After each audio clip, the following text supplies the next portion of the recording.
All right, welcome back to week 7, and we're now going to, in this lecture, we're going to talk about third-party logistics providers who are much more,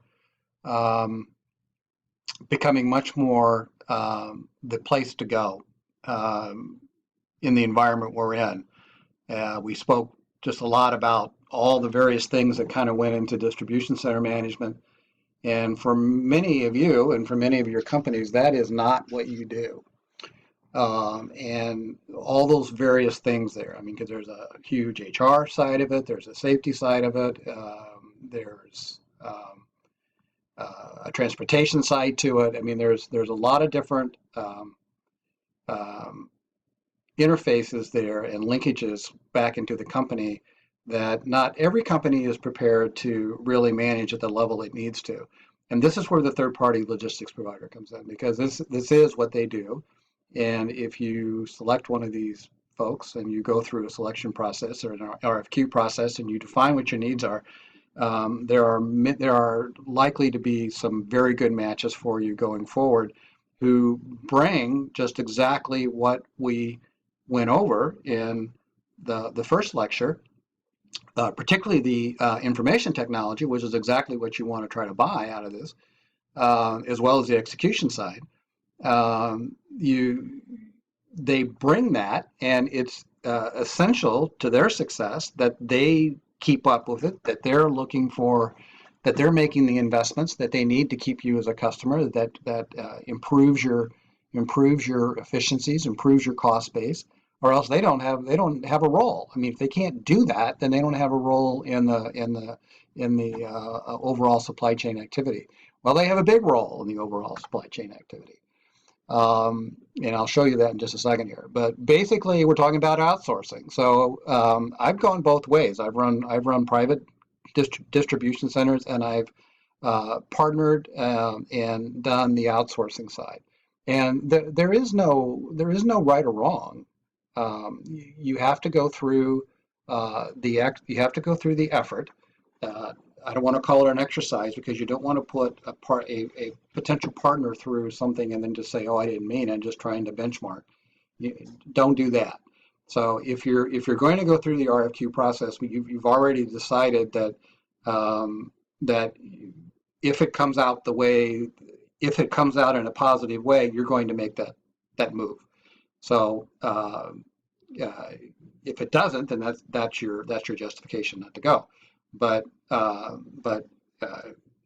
again, this is outsourcing. We've been outsourcing. Companies have been outsourcing for years. I mean, outsourcing is not new. Many of you may get your payroll from ADP. That's outsourced. Okay, you're used to tax preparation, outsourced. That's advertising is outsourced. A lot of HR can be outsourced, particularly in certain size companies. Accounting can be outsourced. Transportation services are generally already outsourced anyway. Very few companies have transportation service capability. They partner with somebody else. And to do that, whether it's a carrier or whether it is, in this case, a third-party logistics provider.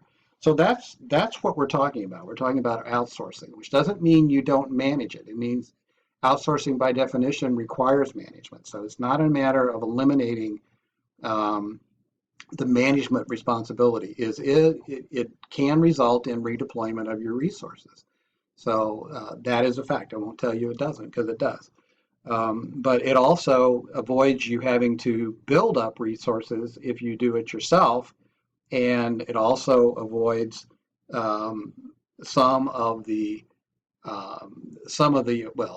avoids the pain of trying to keep up with the dramatic change in pace that's taking place within supply chain today, when you can look to a third party who's already probably been challenged by their other customers, and you can leverage that and you can benefit from that.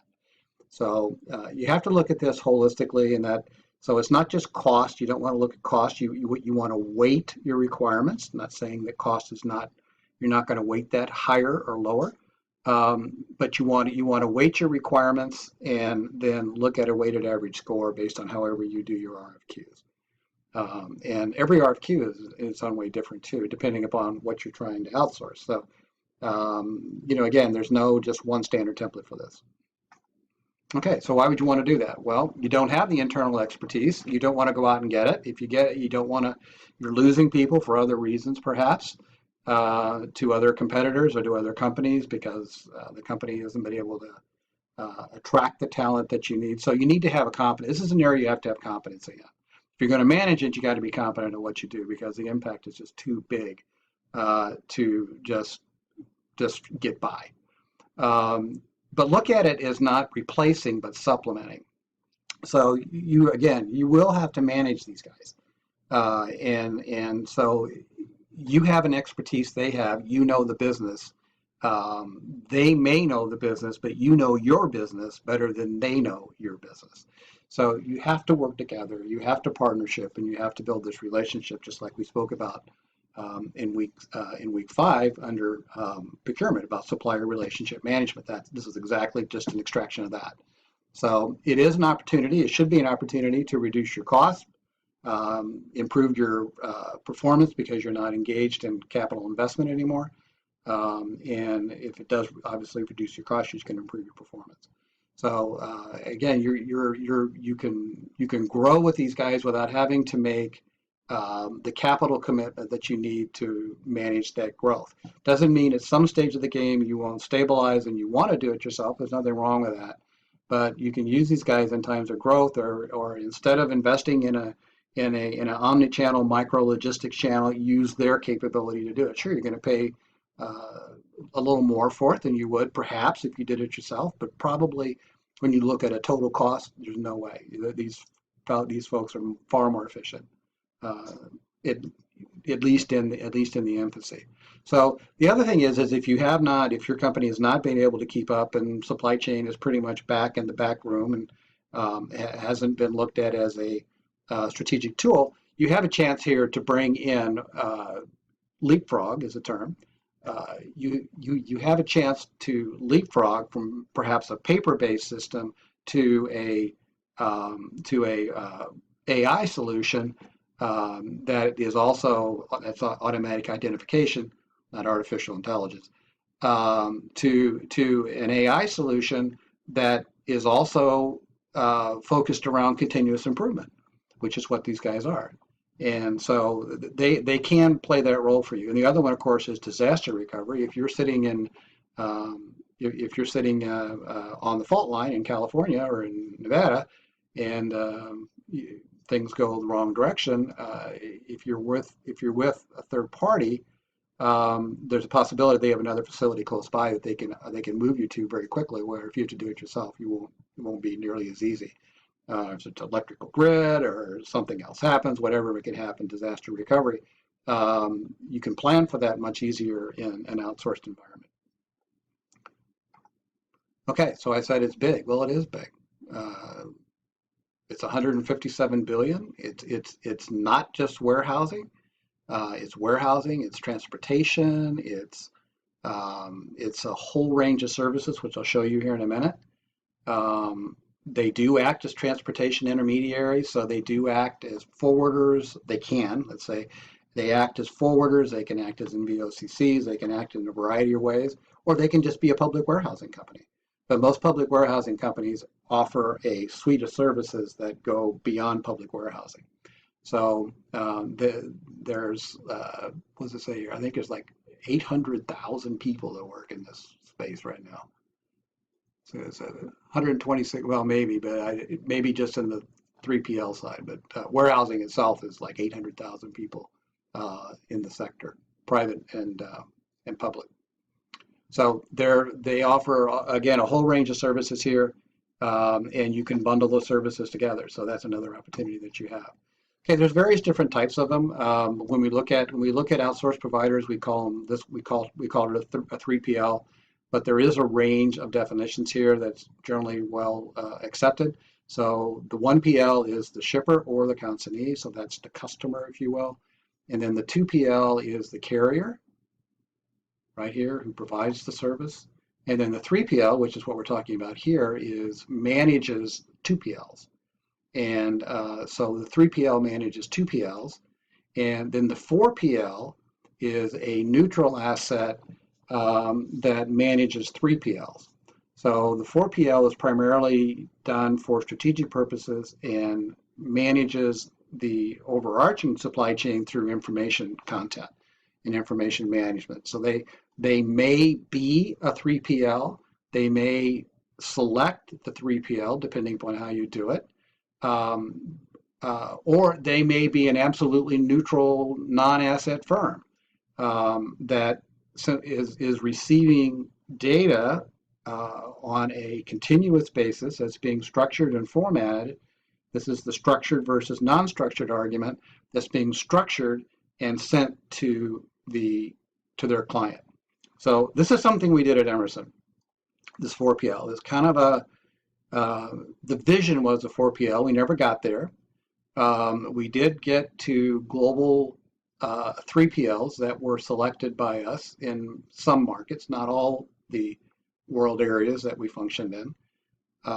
But we did go through a process of selecting 3PLs, and we actually did select the 4PL, but we never got to that point where we ever integrated it. But the vision was a 4PL vision, just like I defined here. Then the 5PL is someone who collects data primarily from 4PLs or from the companies themselves.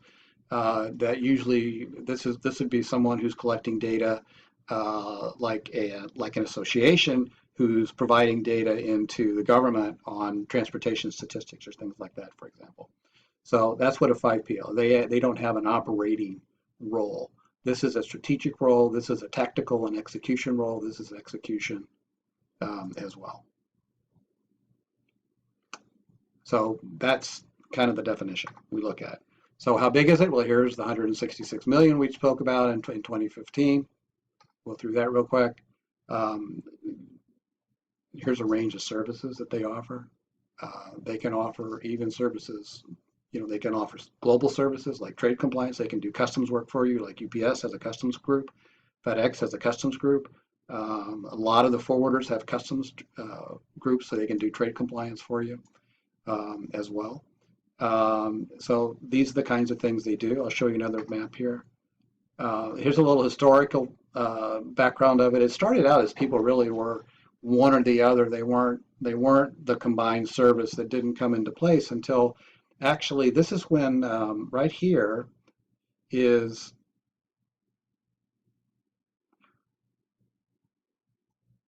the original supply chain concept, or the original physical distribution concept, started in 1963.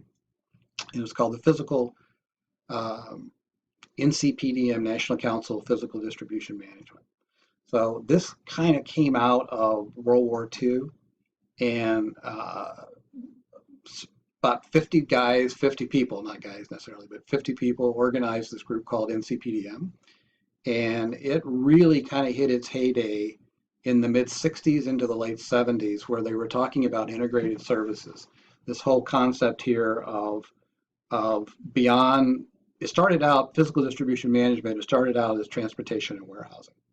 Then it grew into logistics management, and this is what we spoke about, I think in week 1, if I'm not mistaken, where we begin to look at it in an integrated way, combining services within the 3PLs. And that took us to what we call logistics management in the late 80s.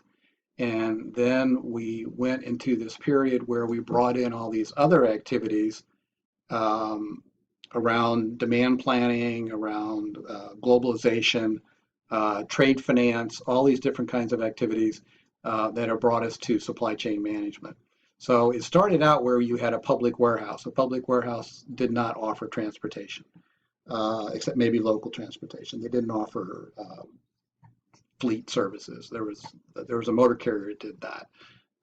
So this is the kind of thing we went into, where you would contract with an individual service, and then obviously it morphed into these corporate services, which is where we are today. What's it going to morph to next? I think it's going to become a lot more technological. For sure. Most people still do transactional base 3PL business. It is, so they're basically outsourcing the transaction side of it.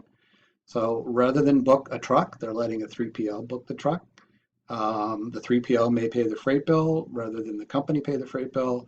Company then pays the 3PL. So in one check, they'll pay thousands of freight bills, for example, instead of processing thousands of freight bills themselves. So, it's that kind of a leverage that you're looking at and a relationship you're looking at. And the goal here is a 3PL lets you focus on what you do. So, for example, at Karcher, we used a 3PL. The 3PL was UPS, and we were with another 3PL. Had been for a number of years, but we sort of grew apart, but nobody was working on it until I got there. But we went with UPS, and I had two people, myself and two other people, and we ran all of the supply chain activities because they did the transactional side, and we focused on the strategic side, which included sales and operations planning, forecasting, and then they ran the warehouses, and we gave them the instructions to ship. We ran the reverse.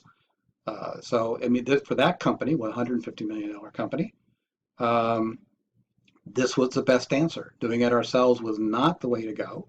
We had 25 people. We didn't want to go to 75 people or 100 people, or get into owning businesses, or owning warehouses, or leasing warehouses, and getting into technology and things, because our needs were absolutely dependent upon the big box guys who were changing as well.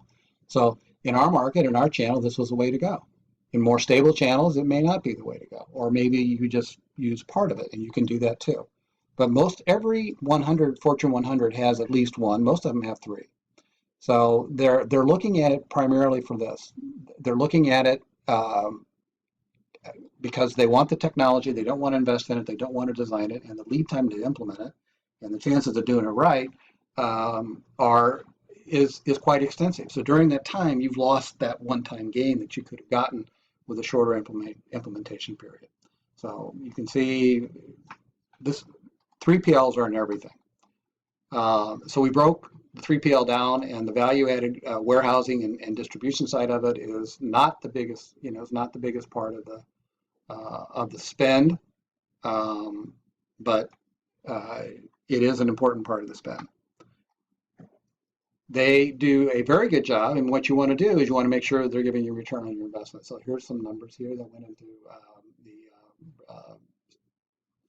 the CSCMP report that shows that 2013 they were able to do 15%. By 2015, the cost reduction side of it was much less, but the growth in it was much higher in other areas like order fill rate, order accuracy, inventory accuracy, which became more service related.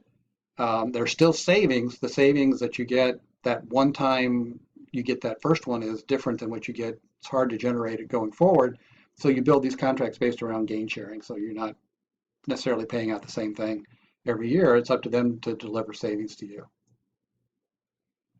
Okay, so here's just where it's being used. So here's a little chart that shows mostly, this talks about the transactional side right here. And here's warehousing right up here, and then brokerage. So you can see it goes down this way. And so this gives you an idea of how it's being used now. It's most of the users are still, it's very transactional. And so all the way down into here, this kind of starts, you even do freight bill payment. Not many people are doing that with a third-party logistics provider. That could be a finance requirement that the people that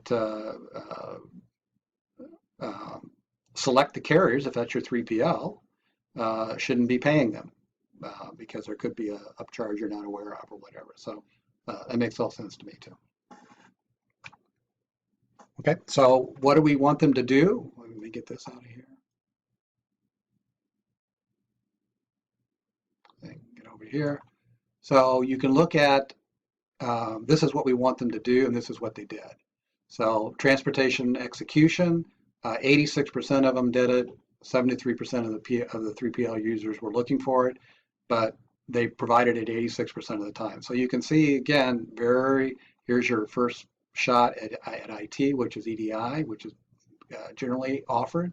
So you look at what's offered, you look at what you think you might need, and you can match this up, and you can see they offer tremendous um, functionality that they already have that you don't have to develop.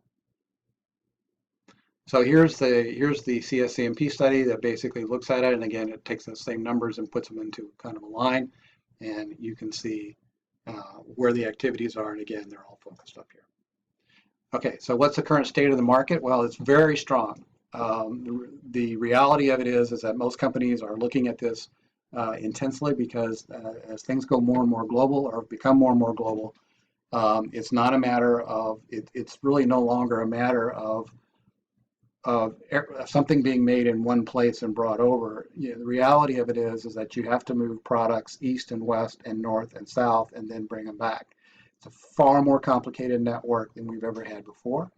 And that's Milo's tail right there. It's Milo's joined us.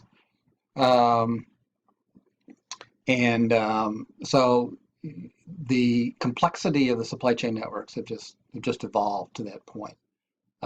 Where you're sourcing everywhere, selling everywhere, assembly in more than one location. So all that obviously adds to complexity here. But most everybody that goes into these relationships thinks they've been successful. I mean, I know I did. I thought it was very successful. As global trade has slowed down, which it has in the past year, that's kind of a threat for these guys because more and more people are looking then to pull it back as a cost reduction. It may or may not be a cost reduction if you look at everything, or it may. So you have to keep looking at it. And I mentioned this to you. It's transactional, it's repetitive, it's operationally driven. Most companies don't outsource for IT purposes. They certainly don't want to outsource their customer facing to a 3PL. The company wants to be the face of the customer. They'll try to be that, but you don't want them to do that. And they're not 100% always involved strategically. You may or may not be sharing all the information with them, though. As part of supplier relationship management, you should look at this as a longer term issue. Okay, so you look at it, we look at this. 3PLs can be any or all of these right here, and you may have combinations. So this is a pick and choose. It's a menu type service. They may have a base in one of these, but they offer other services, or they may not. So for example, a company like SPS Commerce I mentioned before, they do nothing but EDI and data organization, but they're a 3PL. So that's how that can work. Financially based is a good example of financial based 3PL is CAS, Transportation Management Services. CAS is a commercial bank here in St. Louis, and it pays freight bills. It's a financially based 3PL. And again, a company I worked with a lot, as is SPS. So there are different types of 3PLs, and you plug and play into what your supply chain needs if it's the appropriate decision for you to make. We don't need to go through all these. I think these are all, again, this is a transportation-based version of this, and they originally started out as carriers, and now they are much more that. So here's some examples of them. We'll kind of go through this. This is the integrated carrier like Supply Chain Solutions, UPS Supply Chain Solutions, which actually works separate from UPS in many ways. So this is the 3PL that I used at Karcher, and they offered services that we did not take advantage of. We used their warehousing service primarily, though we obviously shipped packages on UPS. Okay, here's a distribution one. Carrier or distribution 3PL started out as a public or a private. Here are the examples of some of these. Caterpillar Logistics is one of the largest ones, and they primarily work on Caterpillar, but they do other people as well. We use them in Emerson. These were bought out. This was bought out. So this has changed a little bit over time as bigger companies have gotten bigger. So give you an idea. Forwarder based, this is like Expeditors, Robinson, Hub Group. These are forwarder based 3PLs. Financial based like CAS. Okay, if you're not familiar with CAS, let me know. information base. You probably get a lot of this stuff in your in basket. Transplace is one, Descartes another one, Infor is another one. There's hundreds of these guys now, as particularly with the growth of the digital freight matching, which we call online freight brokering. It's called digital freight matching, where we have people that are building rate databases and then offering them out or matching loads back to forwarders, not just limited forwarders, but to thousands of forwarders. So, which is may or may not be a good thing. We don't know yet. But I mean, there are services that are doing that. They're primarily being driven by venture capitalists who have one thing in mind, and that's to sell it. So keep in mind that that's out there. Okay, we talked about this. It's more relational. You're looking at a 3 to 5 year type contract term here to make this work. You'll have out clauses on both sides. And then you want to look at things like gain sharing and stuff like that. So total logistics spend is up. It's been up as a result of the global conditions. Many shippers are using 3PLs, and there is a gap between what shippers need and their satisfaction with the 3PL. But it's improved radically. But again, if you work with fewer 3PLs in a relationship basis, you will be able to narrow this gap less than what it is. And gain sharing, which is you don't get paid over and above what you executed, is now a big part of contracts and should be part of any contract, which is they have to deliver. They just can't continue to come back to you and say, I need 6% more. Show me something. So that's a little bit on that side. And then on the challenges, these are the challenges that you have. So when they do offer this, we talk about security. They do offer some of the security side because they would, if they're the forwarder, they're making sure that your cargo is secure and they're managing your cargo, making sure that all the trade documentation is together and to get it through customs. Plus, they normally have a company location on the other side. So you're working with company locations, and that makes it a heck of a lot more efficient than the company trying to do that. So that's it for that. And we'll come back now with the last one, which is going to be on e-commerce.